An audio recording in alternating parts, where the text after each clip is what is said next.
दोस्तों आज की इस वीडियो में हम क्लास 11 की इंग्लिश बुक से लेसन नंबर 3 जो कि एक पोइम है गुड आज हम इसकी पैराफ्रेज सीखेंगे। तो स्टार्ट करते हैं।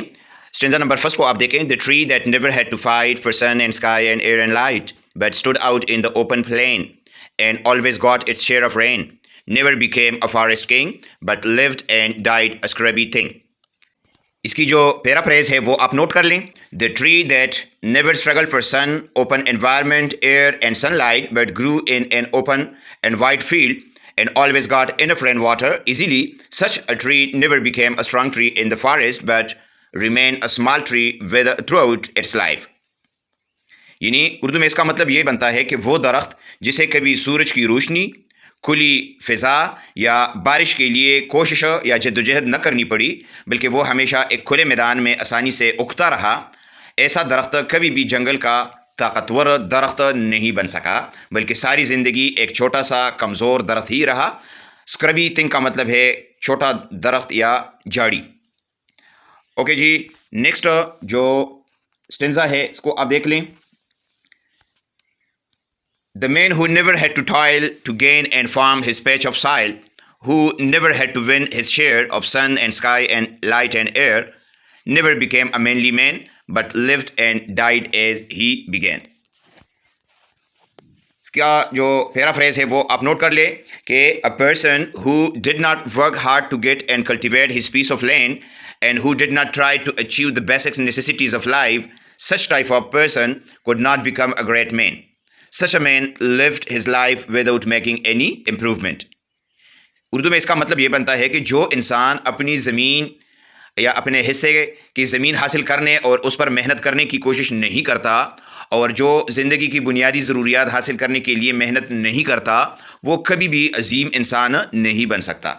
ऐसा शख्स बग़ैर किसी तरक्की के अपनी ज़िंदगी गुजार देता है।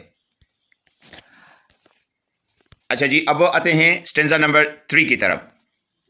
Good timber does not grow with ease. The stronger wind, the stronger trees. The further sky, the greater length. The more the storm, the more the strength. By sun and cool, by rain and snow, in trees and men good timbers grow. इसकी जो paraphrase है वो आप note कर लें। A strong tree does not grow easily. The strong winds make the tree stronger. The length of a tree depends upon the open area about it. The heavy storms make the trees more powerful. Both trees and men become strong by going through harsh and difficult times. इसका उर्दू में मतलब ये बनता है कि जो मजबूत दरख्त होते हैं वो आसानी से नहीं उगते। तेज़ हवाएं दरख्तों को मजबूत बनाती हैं। दरख्त की बुलंदी का इन्हिसार उसके ऊपर के खुले आसमान पर होता है या खुली फ़िज़ा पर होता है। शदीद तूफ़ान दरख्तों को और ज़्यादा ताकतवर बना देते हैं। दरख्त और इंसान दोनों मुश्किलात और सख्तियों से गुजर कर ही मजबूत बनते हैं। अच्छा जी, आखिरी जो स्टेंजा है इसको आप पढ़ लें। Where thickest lies the forest growth, we find the patriarchs of both, and they hold counsel with the stars, whose broken branches show the scars of many winds and much of strife. This is the common law of life.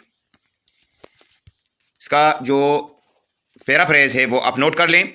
The greater the population, the greater will be the leader of both trees and men. Due to their tallness, they seem to counsel with the stars.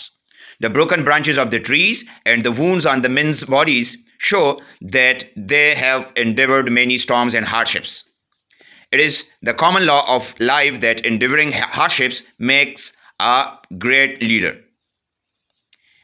इसका उर्दू में मतलब ये बनता है कि जहाँ दरख्त ज़्यादा तादाद में होते हैं और इंसान ज़्यादा तादाद में होते हैं, वहाँ हमें दरख्तों में से सबसे ताकतवर और मर्दों में सबसे तजुर्बाकार या जो लीडर होता है वो हमें नज़र आते हैं। इन दरख्तों की बुलंदी या इन इंसानों की बुलंदी ऐसी होती है या उनकी अज़मत ऐसी होती है जैसे कि वो सितारों से मशवरा करते हैं। टूटी हुई शाखें दरख्तों के और इंसानों के ज़ख़म के निशान हमें तूफ़ानों और मुश्किलात का के बारे में बताते हैं कि उन्होंने इतने तूफ़ानों और मुश्किलात का सामना किया है। ज़िंदगी का यही असूल है कि जो जितनी ज़्यादा तकलीफ़ें बर्दाश्त करता है वही इंसान या वही दरख्त उतना ही अजीम बनता है। तो दोस्तों ये था आज का हमारा टॉपिक। उम्मीद है आपको इसकी समझ आ गई होगी। फिर भी किसी भी जगह पर आपका कोई सवाल हो तो आप कमेंट में पूछिएगा, इंशाल्लाह मैं आपको ज़रूर जवाब दूंगा। Thank you for watching. अल्लाह हाफिज़।